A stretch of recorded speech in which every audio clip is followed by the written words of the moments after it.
joins us now to discuss this. We talk about this issue a lot, and it's good to have you back on.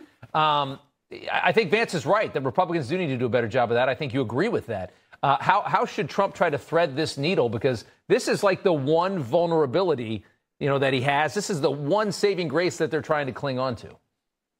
Well, this is the one vulnerability of anyone on the Republican ballot, this ticket up and down the ballot, whether you're running for a municipal election, a statewide election, a congressional election.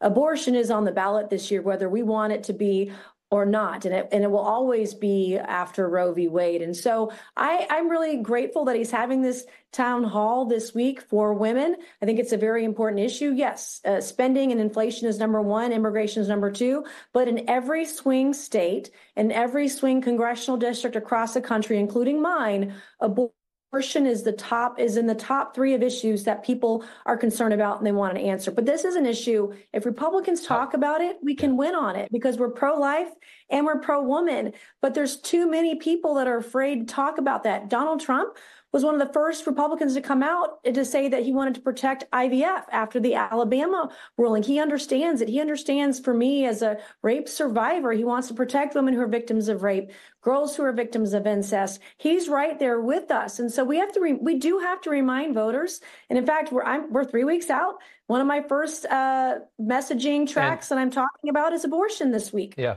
I talk to a lot of liberal women. I'm surrounded by them in New York City. And nobody believes that Trump is actually fairly moderate on this issue because they've have MSNBC burned into their skulls. But it's just, when you listen to what he said about it, I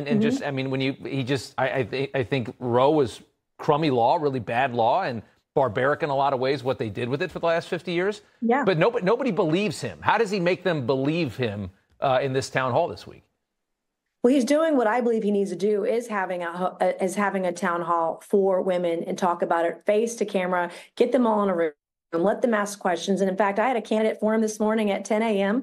and we talked a lot about women's issues. We talked a lot about abortion, and half the women in the room at the senior living facility I was at this morning for this candidate forum, half the women asked me about abortion as I worked the room before the forum. And so I know that in our polling, it's an issue. When I talk to voters, it's an issue. It's why I've been so out front and talking about it day in and day out for 2 years now, almost constantly and consistently. It's why I was the first member of Congress, Republican or Democrat, after the Alabama ruling came out with a bill to support IVF. Yeah. And so we have to be out front.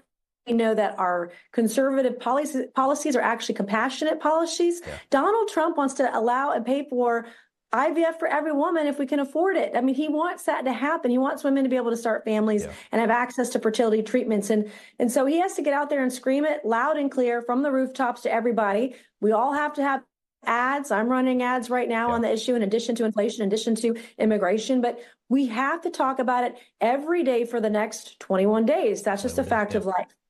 Congresswoman Nancy Mace, we appreciate you coming on. Thank you. Thank you.